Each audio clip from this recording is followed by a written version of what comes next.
They told me they were too tired. Long drive, Elena. Your mom's back's been acting up.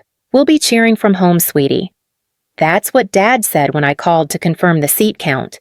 Then, Mom chimed in, trying to sound apologetic. It's been an exhausting month, Elena, Mom said. Your father's drowning in reports. I've got 3 listings going live this weekend. We're just completely drained. It was the day before graduation, and I was standing under the blazing Virginia sun, rehearsing the walk from the tunnel to the podium.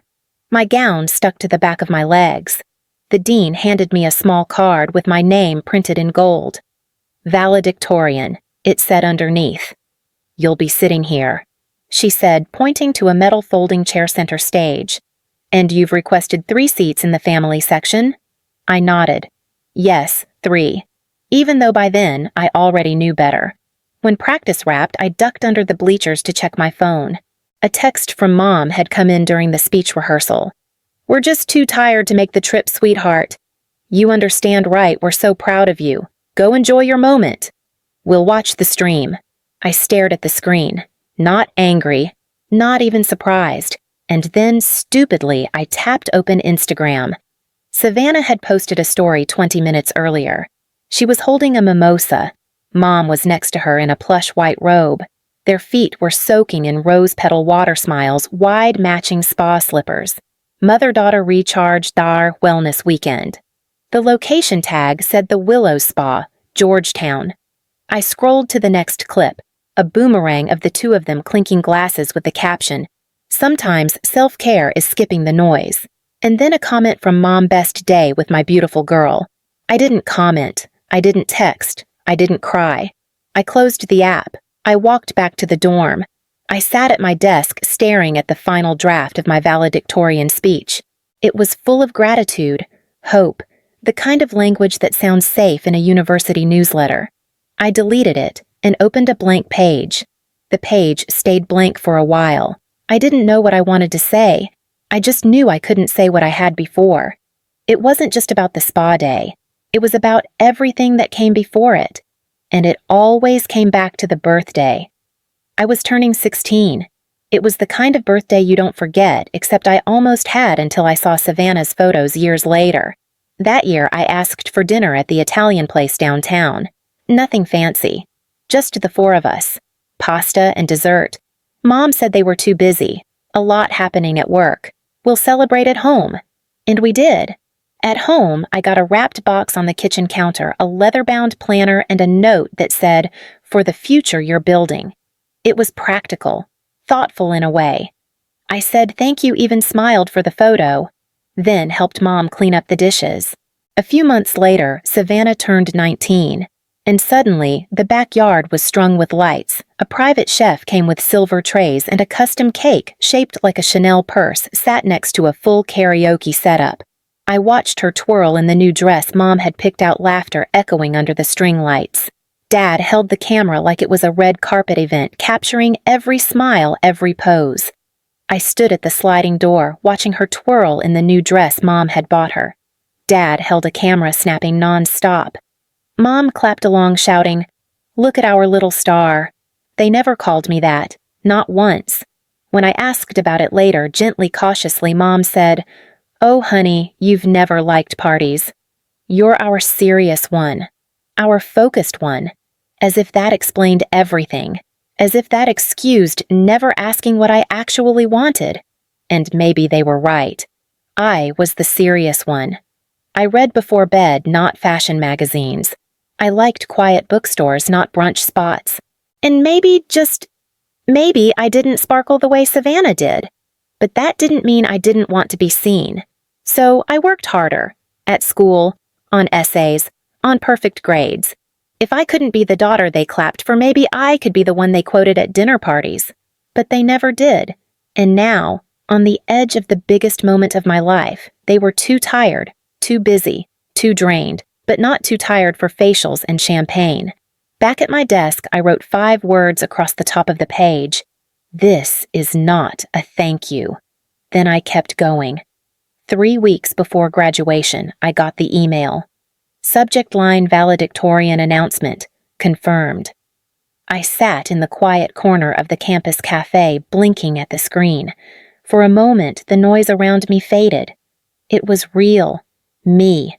Top of the class. 4 years of extra credit office hours, skipped spring breaks.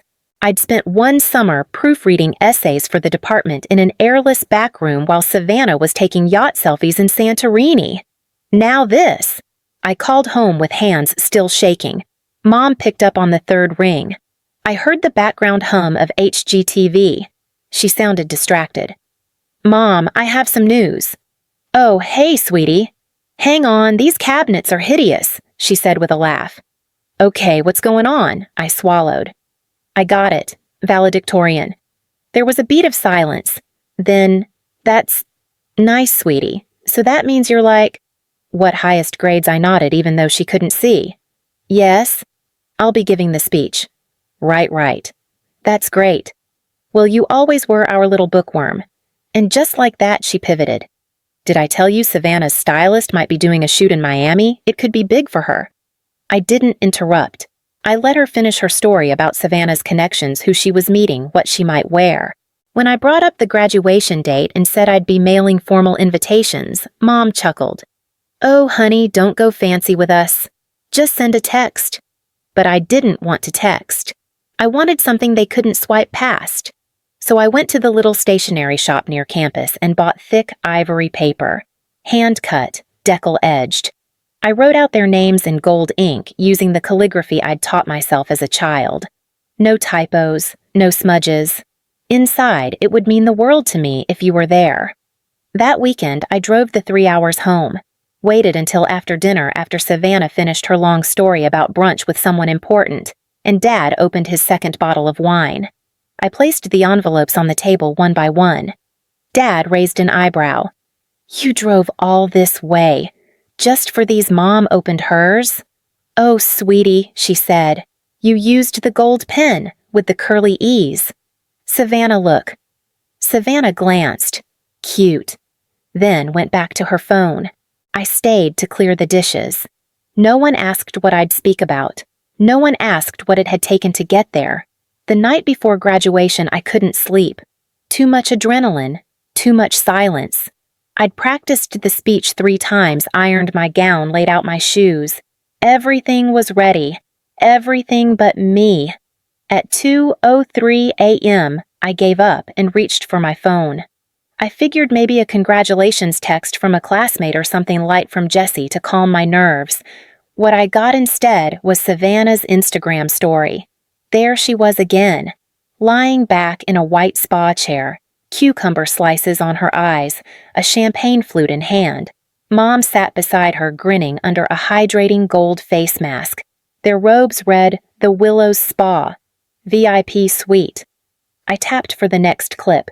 They were sipping wine and giggling. The caption floated above them, "Self-care before summer chaos." Another tap. A photo this time. Savannah smiling with her head on Mom's shoulder. "Best day with my star girl," Mom had written in the comments. Not "so proud of Elena." Not "wish we could be there tomorrow." Not even a mention that I existed. Just spa steam and curated joy. I sat frozen in the dark, phone still glowing in my hand. I hadn't said anything when they bailed. I hadn't said anything when they shrugged off the invitation. But this was the part that cracked something loose. My fingers trembled as I opened our message thread. "Me saw your stories. Thought Mom and Dad were too tired to travel." Savannah replied 10 minutes later. "Don't be sensitive. This was planned weeks ago. You'll be fine." 3 sentences. That was the sum total of their explanation. I turned the phone face down, then face up again, then back down. My eyes landed on the folder beside my laptop, the speech I'd reworked, the one filled with careful truths coded in safe language. I opened it and deleted the title. This wasn't going to be the version where I thanked them just because I was supposed to. This wasn't going to be the version where I acted like they were there, because they weren't. They were too tired for me, but not too tired for wine and wellness and matching spa robes. I started a new document and typed the words I'd wanted to say for years. I rewrote the speech before sunrise.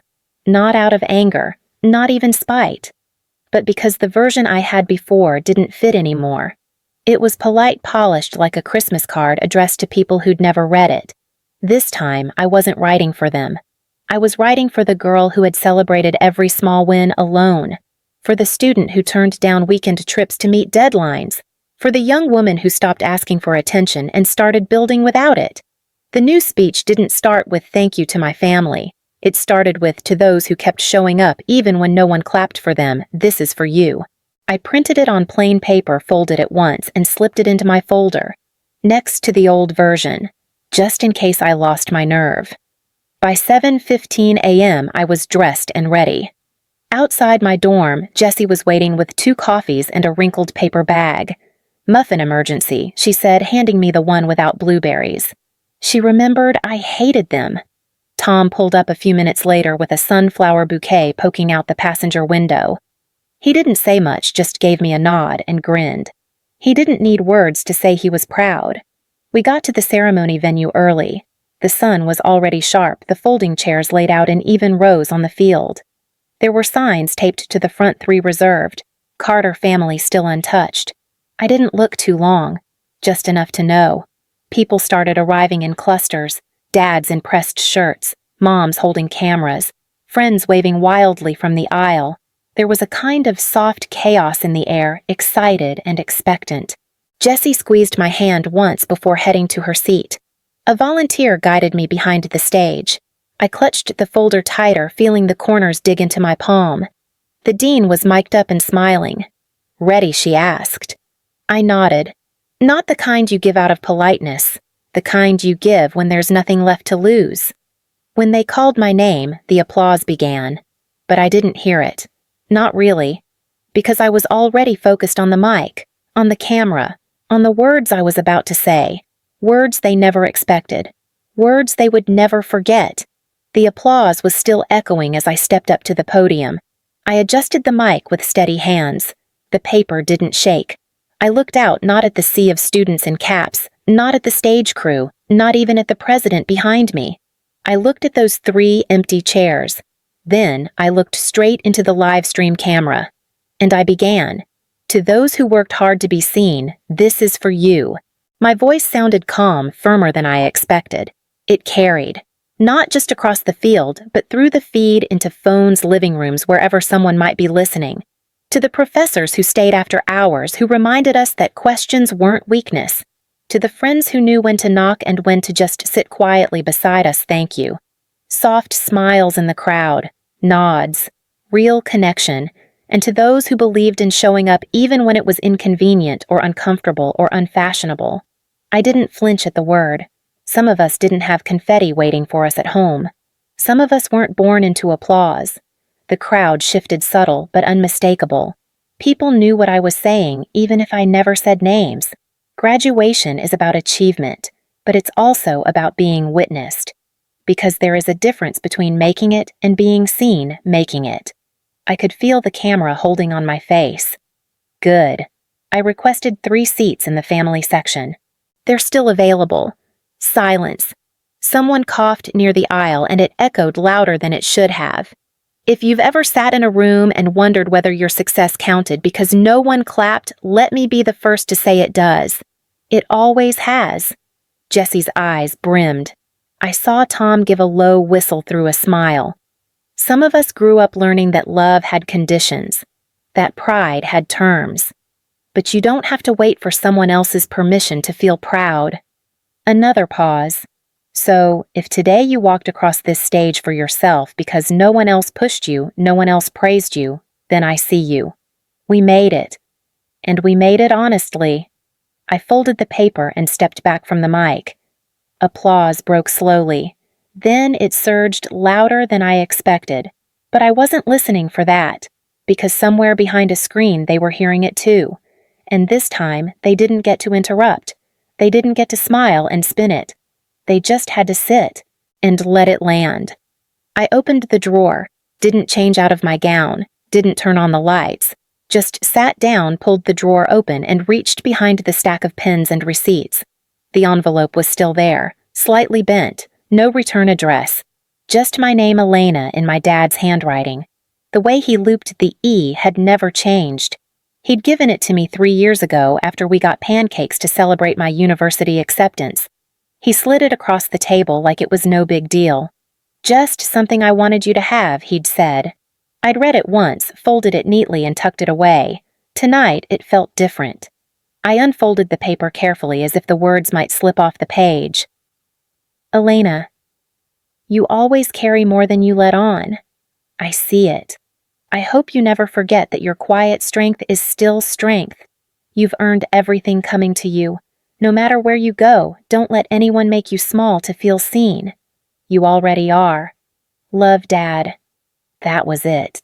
No long speech, no instructions, just a note from a father who at some point had seen me. Really seen me. Before the dinners I wasn't invited to. Before Savannah's spa weekends became family events. Before I started shrinking myself just to keep peace.